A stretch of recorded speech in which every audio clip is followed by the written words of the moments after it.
Welcome students. গত ক্লাসে আমরা ফোর্স অ্যান্ড মোশন এর ফার্স্ট লেকচার দেখেছিলাম, যেখানে আমরা ফোর্স অ্যান্ড মোশন এর ব্যাপারে ডিরেক্ট আলোচনা না করে মোশনটা প্রথমে দেখেছিলাম, ফোর্সের ব্যাপারে আলোচনা করিনি। আর ইকুয়েশন অফ মোশন দেখেছিলাম, ইনার্শিয়া শিখেছিলাম, তারপরে ইনার্শিয়াল ফ্রেম শিখেছিলাম, কাকে তোমার বলে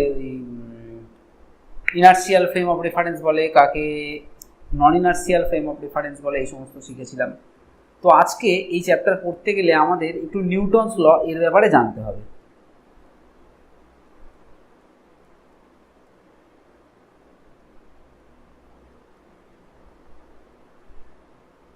নিউটনস লজ অফ মোশন কি বলছে, কটা ল তোমরা সবাই জানো। ফার্স্ট ল এর স্টেটমেন্টটা কি বলছে? ফার্স্ট ল এর স্টেটমেন্ট বলছে যে কোনো একটা বডি ধরো তোমার কাছে আছে, যে বডিটা রেস্টে আছে, সেই বডিটাকে যদি আমরা বাইরে থেকে কোনো ফোর্স না দিই তাহলে ও রেস্টেই থাকবে। আর যদি কোনো বডি মুভ করছে, এরকম কোনো বডি থাকে, ওকে যদি কোনো আমরা ফোর্স না দিই তাহলে ও যে ভেলোসিটিটা নিয়ে মুভ করছে ও সেই ভেলোসিটিটা নিয়েই অনন্তকাল ধরে মুভ করবে। এটা ফার্স্ট ল এর স্টেটমেন্ট। এবারে আমরা ফোর্স ব্যাপারটাই পড়িনি, কিন্তু এখানে বলে দিলাম যে বাইরে থেকে ফোর্সের ব্যাপার বললাম। আগে তাহলে লটা লিখি, জিনিসটা বুঝি, আর তার থেকে আমরা ফোর্স জিনিসটা কি সেটাকে বের করে আনি।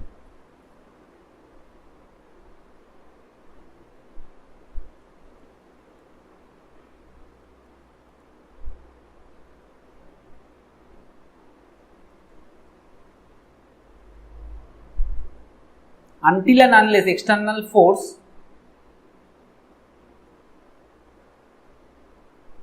is given on a body,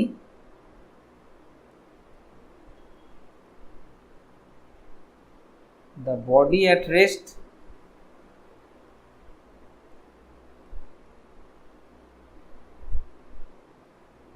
remains at rest and the body in motion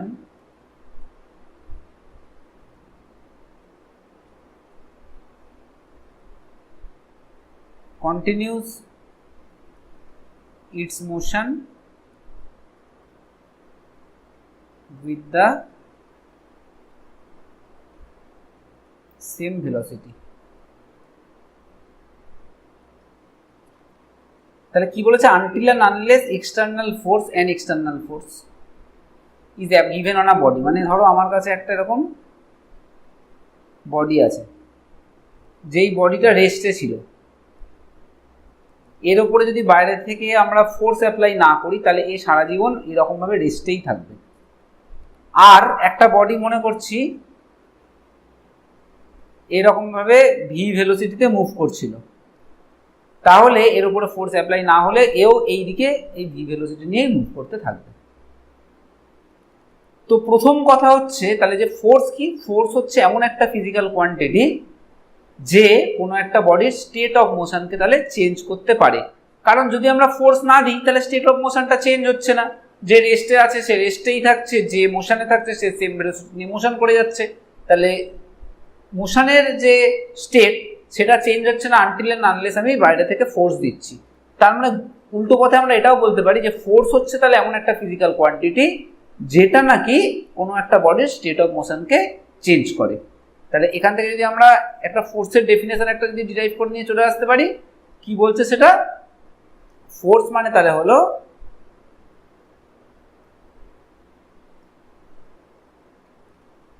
it is a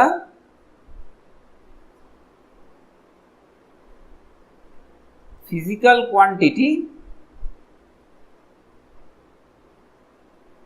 which is responsible for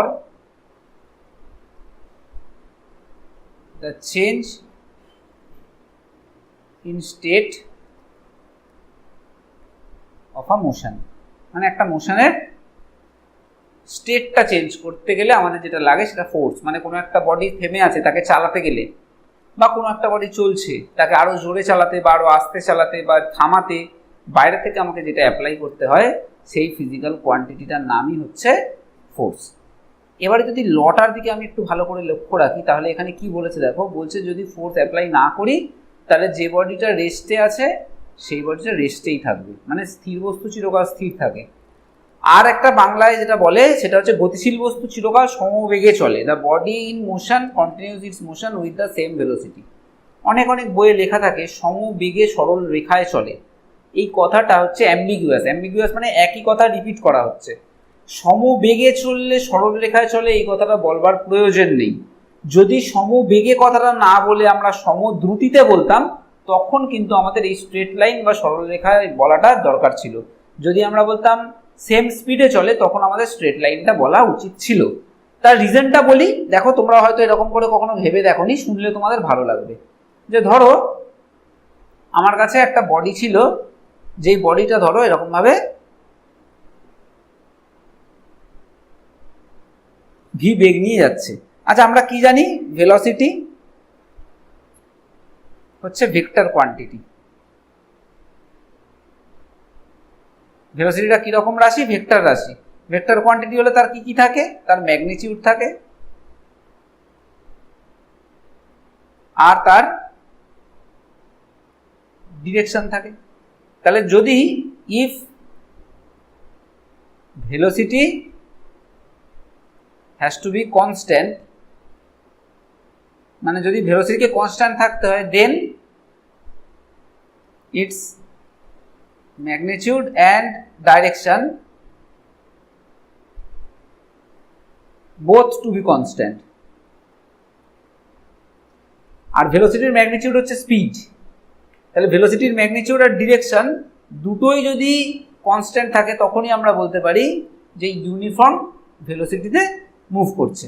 এবারে আমি একটুখানি, এই কথাটাও ঠিক নয় যে ভেলোসিটির এটাই স্পিড, ভেলোসিটির ম্যাগনিটিউডটাই speed. Actually distance by time এটা হচ্ছে স্পিড, আর ডিসপ্লেসমেন্ট বাই টাইম বা change in displacement with respect to time এটা হচ্ছে ভেলোসিটি। এখানে আমরা ভেলোসিটি বলছি মানে অ্যাকচুয়ালি আমরা ভেক্টরকে ইন্ডিকেট করতে চাইছি। তাহলে ভেক্টরকে যদি আমরা ইন্ডিকেট করতে চাই তাহলে আমাদের কি হবে? যদি আমাদের ইউনিফর্ম ভেলোসিটিতে থাকতে হয় তাহলে অবশ্যই ওর ম্যাগনিটিউডটাও ফিক্সড থাকতে হবে, অ্যাজ ওয়েল অ্যাজ ডাইরেকশনটাও ফিক্সড থাকতে হবে। তাহলে যে লাইনে চলছিল সেই লাইনে বরাবর গেলে তবেই ডাইরেকশনটা ফিক্সড থাকছে, তাই না? এ যদি এরকমভাবে ঘুরে যায়, ধরো এখনও গতিবেগের যে ম্যাগনিটিউড সেটা ধরো ভি আছে, কিন্তু এর ডিরেকশনটা তাহলে চেঞ্জ হয়ে গেছে। আর ডিরেকশন চেঞ্জ হয়ে গেলে সেটাকে আমরা আর সেম ভেলোসিটি বলতে পারবো না, কারণ ভেলোসিটি মানেই হচ্ছে ওর ম্যাগনিটিউড আর ডিরেকশন দুটো জিনিস দিয়ে গঠিত। তাহলে ম্যাগনিটিউডটা সেম থাকলেও ডিরেকশন চেঞ্জ হয়ে যাচ্ছে মানেই আমরা বলতে পারি ভেলোসিটি চেঞ্জ হয়ে যাচ্ছে। তাহলে এই সেম ভেলোসিটি কথাটা বলছি, এইটার মানে হচ্ছে ম্যাগনিটিউড অ্যান্ড ডিরেকশন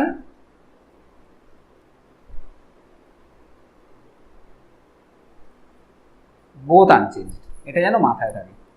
আর একটা জিনিস তোমাদেরকে বলি, যে ডিরেকশন চেঞ্জ হওয়া মানেও তার মানে আমরা যখন বুঝলাম যে ভেলোসিটির চেঞ্জ হওয়া, কি বললাম, ডিরেকশন। ধরো একটা বডি এদিকে ভি ভেলোসিটি নিয়ে আসছিল, আস্তে আস্তে এর ডিরেকশনটা এদিকে চেঞ্জ হয়ে গিয়েও এর ভেলোসিটির ম্যাগনিটিউডটা রইল ভি, এর ম্যাগনিটিউডও ভি, এখানেও এর ম্যাগনিটিউডটা ভি রইল। মানে যদি 10 মিটার পার সেকেন্ড এদিকে হয়, এদিকে যখন ঘুরে গেল এটাও 10 মিটার পার সেকেন্ডই রইল, কিন্তু ভেলোসিটিটাকে আমরা সেম ভেলোসিটি বলতে পারছি না। তার কারণ কি? ডিরেকশন চেঞ্জ হয়ে গেছে।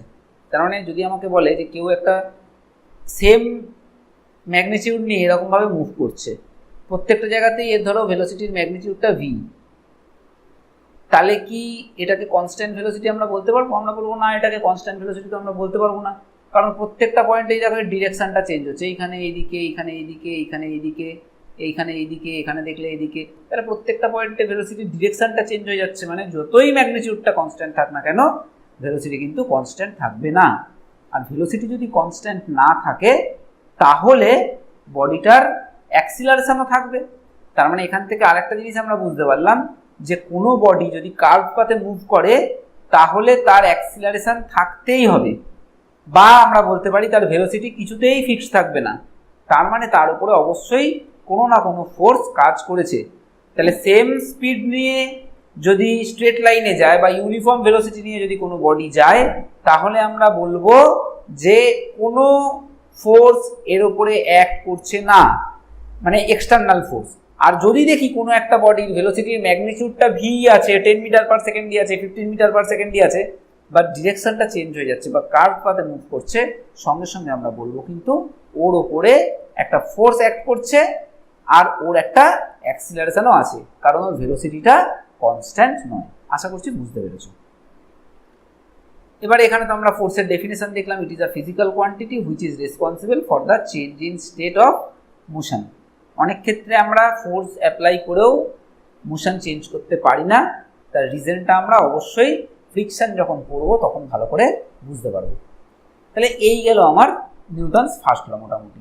তাহলে নিউটনস ফার্স্ট ল থেকে আমরা ফোর্সের একটা কোয়ালিটেটিভ আইডিয়া পাই। তাহলে from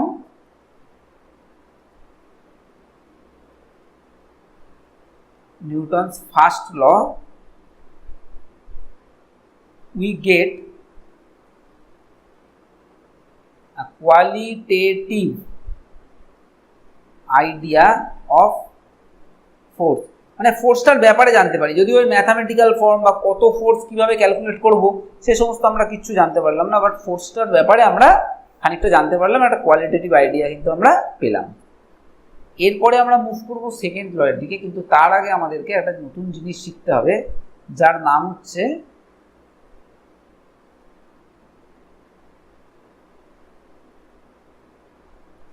linear momentum. Linear momentum কি? ধরো একটা বডি আছে যার মাস হচ্ছে এম, আর যে ধরো ভি ভেলোসিটি নিয়ে মুভ করছে। একটা বডির আছে মাস এম, সে কত ভেলোসিটি নিয়ে মুভ করছে? ভি ভেলোসিটি নিয়ে। তাহলে লিনিয়ার মোমেন্টামকে আমরা পি দিয়ে লিখি, এই পি ভেক্টর ইকুয়াল টু হয়ে যায় এম ইন্টু ভি ভেক্টর, বা পি এর ম্যাগনিটিউড হয়ে যায় M V.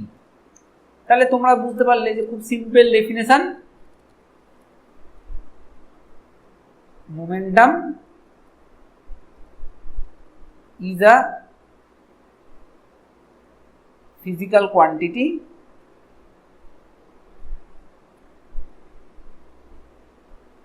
which implies the multiplication of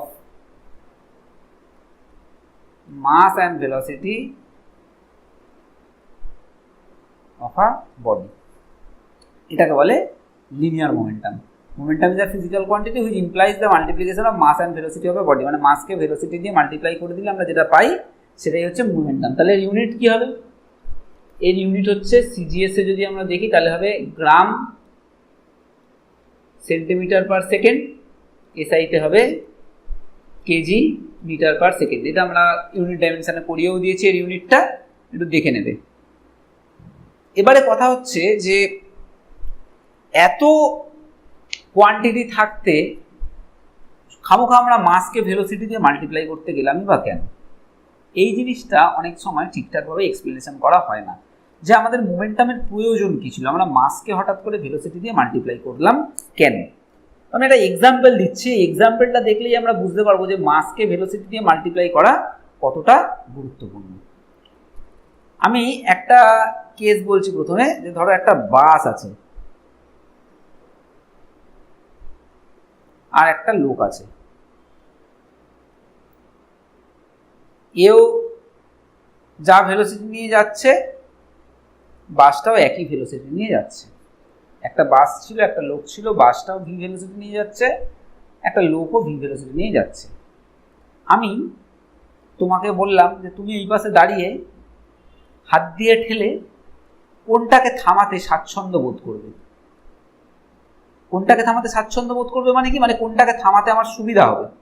তো তুমি এক কথায় উত্তর দেবে যে একে থামাতে চাইবো আমি, কারণ আমি এইটুকু জানি, মানে পাগলেও এটা জানে ফিজিক্স না পড়েই, যে একে থামাতে গেলে আমার কম ফোর্স দিতে লাগবে, আর একে থামাতে গেলে আমাকে বাইরে থেকে বেশি ফোর্স দিতে লাগবে। তাহলে আমি কম ফোর্স অ্যাপ্লাই করবো, এটাই আমি চাইছি, তাহলে আমি চেষ্টা করবো একে থামাতে। কিন্তু দেখো দুজনেরই তো ভেলোসিটি সেম, দুজনের ভেলোসিটি তাহলে সেম হলে কাকে থামাতে বেশি ফোর্স দিতে লাগবে সেটা ডিপেন্ড করছে কার মাস বেশি তার উপরে, তাই না? দেখো এর মাস বেশি, তাহলে একে থামাতে বেশি ফোর্স দিতে লাগবে, এর মাস কম, তাই একে থামাতে কম ফোর্স দিতে লাগবে। তাহলে আমরা একটা জিনিস বুঝলাম, যদি ভেলোসিটিটা কনস্ট্যান্ট থাকে, দুজনেরই ভেলোসিটিটা সেম, তাহলে আমরা যার মাস বেশি তাকে থামাতে বেশি ফোর্স অ্যাপ্লাই করব, আর যার মাস কম তাকে থামাতে কম ফোর্স অ্যাপ্লাই করব। তাহলে ফোর্সটা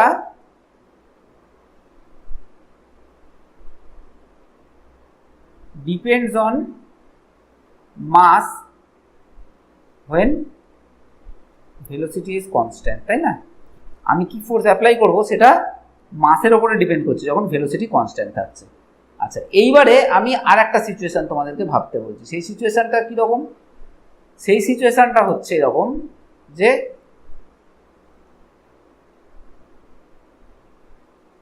দুটো লোক,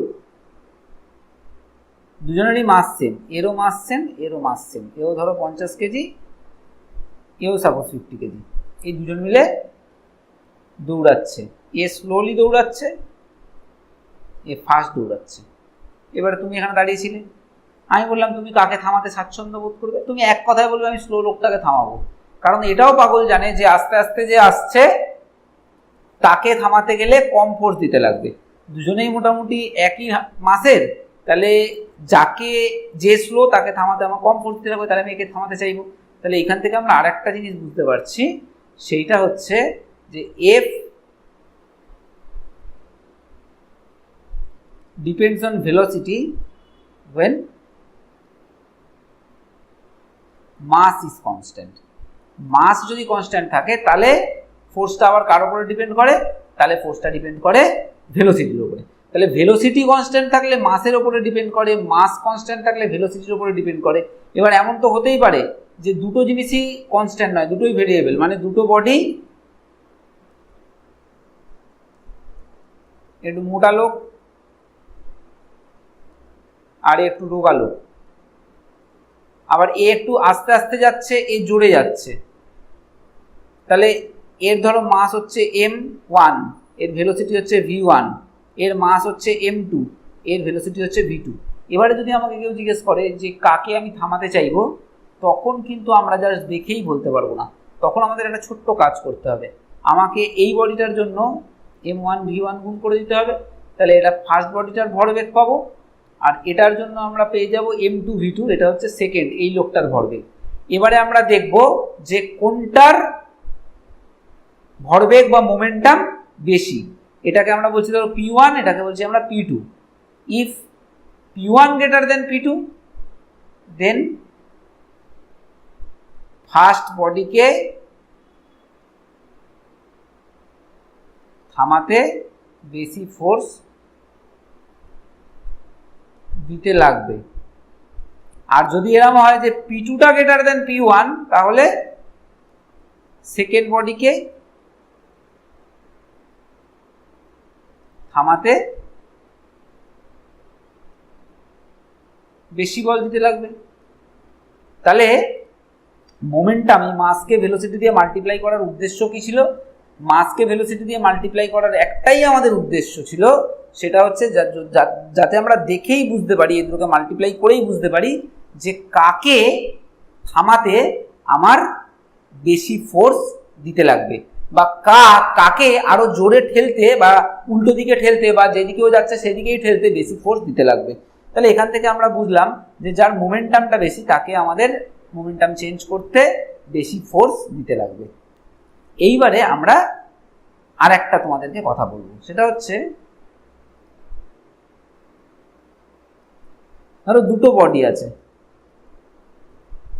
এরও মাস m, ভেলোসিটি v, এরও মাস m, ভেলোসিটি v। তাহলে এর মোমেন্টাম হচ্ছে mv, এরও মোমেন্টাম হচ্ছে mv। এবারে আমি তোমাদের দুই বন্ধুকে দাঁড় করালাম, এটা হচ্ছে তুমি আর এটা হচ্ছে তোমার একটা বন্ধু। এবারে আমি বললাম তুইও একে থামাবি, তুই একে থামাবি। এবারে ঠিক আছে, থামাবো। এইবারে আমি বললাম যে এইবারে হয়ে যাওয়ার পরে আমি দেখলাম যে এ অনেক তাড়াতাড়ি থামিয়েছে, এ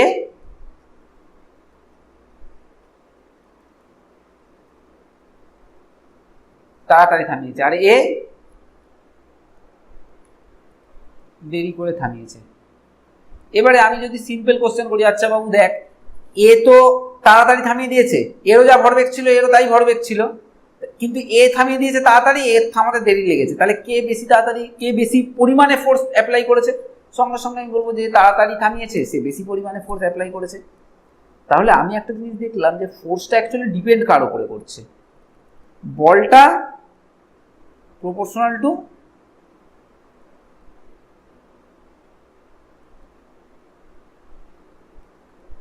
ভরবেগের পরিবর্তন। মানে ভরবেগের পরিবর্তন আমি যত বেশি করব তত আমাকে বেশি বল প্রয়োগ করতে লাগবে। শুধু ভরের বা শুধু বেগের বললে কিন্তু কথাটা হবে না, ভরবেগ একসঙ্গে বলতে হবে, কারণ ভরবেগটা দেখেই আমরা বুঝতে পারি কাকে থামাতে বা কাকে ঠেলতে বেশি ফোর্স আমাকে দিতে লাগবে।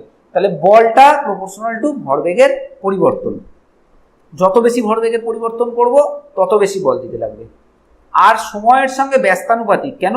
যত আস্তে আস্তে আমরা থামাতে পারবো তত কম ফোর্স দিতে লাগবে, মানে টাইম যত বেশি লাগবে তত ফোর্স কম, আর টাইম যত কম লাগবে ফোর্স তত বেশি। তাহলে বল ব্যস্তানুপাতিক হচ্ছে সময়। তাহলে এখান থেকে আমরা কি বলতে পারি? এখান থেকে আমরা একটা জিনিস বলতে পারি, সেটা হচ্ছে বল সমানুপাতিক ভরবেগের পরিবর্তন বাই সময়। আর সময়কে যদি কিছু দিয়ে আমরা ভাগ করি, কোনো কিছুকে যদি আমরা সময় দিয়ে ভাগ করি সেটাকে বলে তার হার। যেমন এখানে ভরবেগের পরিবর্তনকে সময় দিয়ে ভাগ করেছি, তাহলে এটা হয়ে গেল, এই জিনিসটা হয়ে গেল অ্যাকচুয়ালি, এই জিনিসটা হয়ে গেল ভরবেগের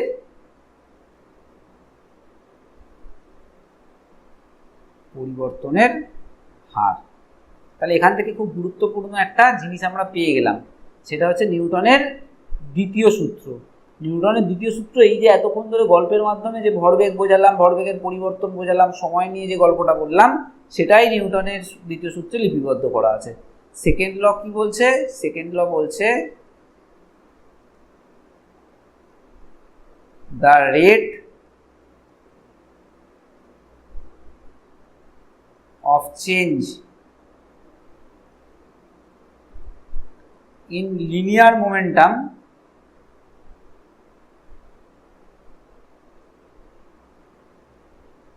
of a body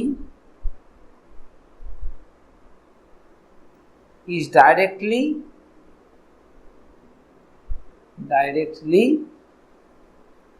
proportional to the force applied.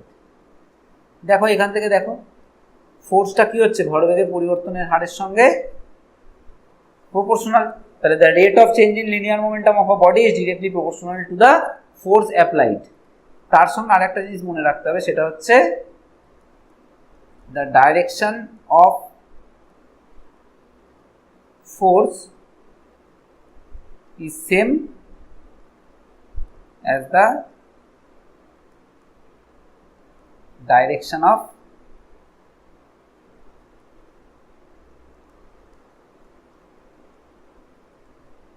change in momentum. তাহলে কি বললাম? The rate of change in linear momentum of a body is directly proportional to the force applied. The direction of force is same as the direction of change in momentum. তাহলে এই ল থেকে কি বলছে? F টা proportional to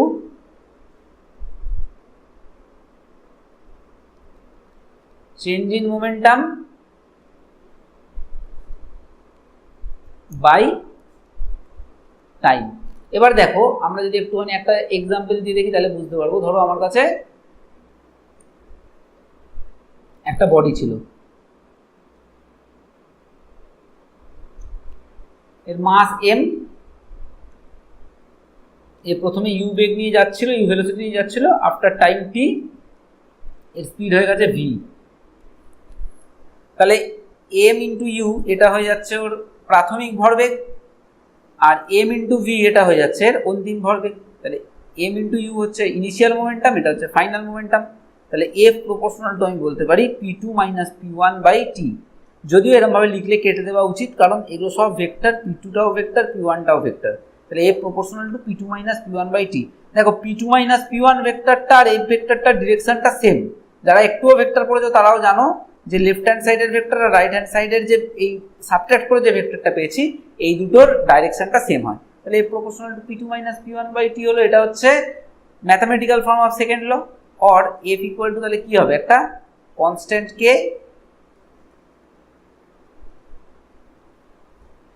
p2 minus p1 by t হবে। এইবারে the unit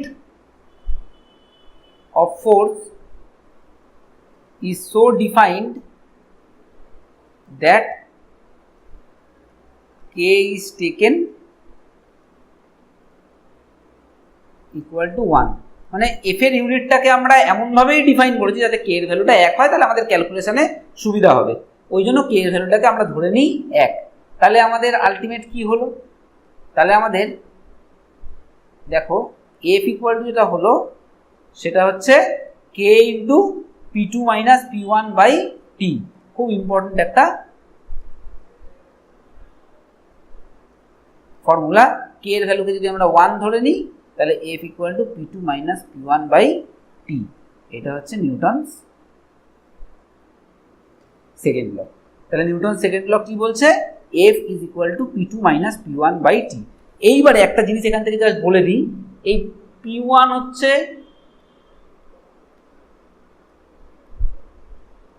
initial momentum R P2 হচ্ছে final momentum. এটা আমরা জানি, কিন্তু এখানে একটা মজার ব্যাপার হচ্ছে, দেখো মোমেন্টাম কিন্তু শুধু মাসের নিয়ে বা ভেলোসিটি নিয়ে নয়, মাস আর ভেলোসিটির মাল্টিপ্লিকেশন নিয়ে গঠিত। তো যদি মাস কনস্ট্যান্ট থাকে তাহলে শুধু ভেলোসিটি চেঞ্জ হলেই মোমেন্টাম চেঞ্জ হয়ে যাবে। কিন্তু এরকমও তো হতে পারে যে মাসটা কনস্ট্যান্ট নয়, মাসটা চেঞ্জ হচ্ছে, তখন মাস চেঞ্জের জন্য মোমেন্টাম হবে। তাহলে আমরা বলছি যে let mass of a body is constant, then আমরা ধরছি P1 is equal to m u, যেখানে ইউটা initial velocity, and P2 is equal to mv, এটাকে আমরা ধরে নিচ্ছি ফাইনাল ভেলোসিটি। ভেক্টর দিয়ে দাও। তাহলে F ইজ ইকুয়াল টু আমরা কি বলতে পারি? m to v minus u by t। দেখো এখান থেকে এটা হবে P1 এর জায়গায় mu পুট করেছি, P2 এর জায়গায় mv পুট করেছি, m minus m into v minus u by t। আবার v minus u by t মানে হচ্ছে বেগের পরিবর্তনের হার, rate of change in velocity. এটা মানে হচ্ছে অ্যাক্সিলারেশন। তাহলে F ইকুয়াল টু আমার কি হয়ে গেল? m ইন্টু a হয়ে গেল। তাহলে এই যে ফর্মুলাটা তোমরা সবসময় পড়ো যে force equal to mass into acceleration, এই ফর্মুলাটা সবসময় ঠিক নয়। এই ফর্মুলাটা কখন ঠিক? যদি মাস কনস্ট্যান্ট থাকে তখনই কিন্তু আমরা এরকমভাবে লটাকে লিখতে পারি, আর যদি মাস কনস্ট্যান্ট না থাকে তাহলে কিন্তু লটাকে আমার এরকমভাবে লিখতে হবে যে F equal to P2 minus P1 by T। যেহেতু মাস কনস্ট্যান্ট থাকলে শুধু ভেলোসিটির উপরে ডিপেন্ড করে মোমেন্টামটা চেঞ্জ হয়, তখনই কেবলমাত্র আমরা এরকমভাবে করে এই ডিরাইভ করে F ইকুয়াল টু m এ এটা লিখতে পারি। আশা করছি বুঝতে পেরেছো। এরপরে আমরা ফোর্সের ইউনিটটা দেখব। ফোর্সের ইউনিট হচ্ছে, যদি আমরা সিজিএস দেখি তাহলে ফোর্সের ফর্মুলা কি? P2 minus P1 by T, এটা ফোর্স। P2 মাইনাস P1 মানে আমরা কি দেখেছিলাম? গ্রাম সেন্টিমিটার সেকেন্ড ইনভার্স, সেটাকে সেকেন্ড দিয়ে ডিভাইড করে দিচ্ছি, তার মানে হয়ে যাচ্ছে gram centimetre second to the power minus 2। এটা মানে হচ্ছে ডাইন। আর এসআইতে এটা তাহলে কি হয়ে যাবে? KG metre per second square, যেটার নাম হচ্ছে নিউটন। তাহলে এসআইতে ফোর্সের ইউনিট নিউটন, সিজিএস এর ডাইন। আর 1 newton is equal to 10 to the power 5 dyne হয়। এটা তোমরা একটু বাড়িতে প্রুফ করবে। তাহলে আমরা আজকে ফোর্সের ব্যাপারটা পড়লাম, একটুখানি ফোর্সের সঙ্গে মোমেন্টাম এদের রিলেশনগুলো দেখলাম। পরের দিন আমরা লিনিয়ার মোমেন্টাম নিয়ে বিশদে ডিসকাস করব। Conservation of linear momentum, Newton's third law, এই সমস্তগুলো নেক্সট ক্লাসে আমরা পড়ব। ওকে, আজকে এই পর্যন্তই থাক।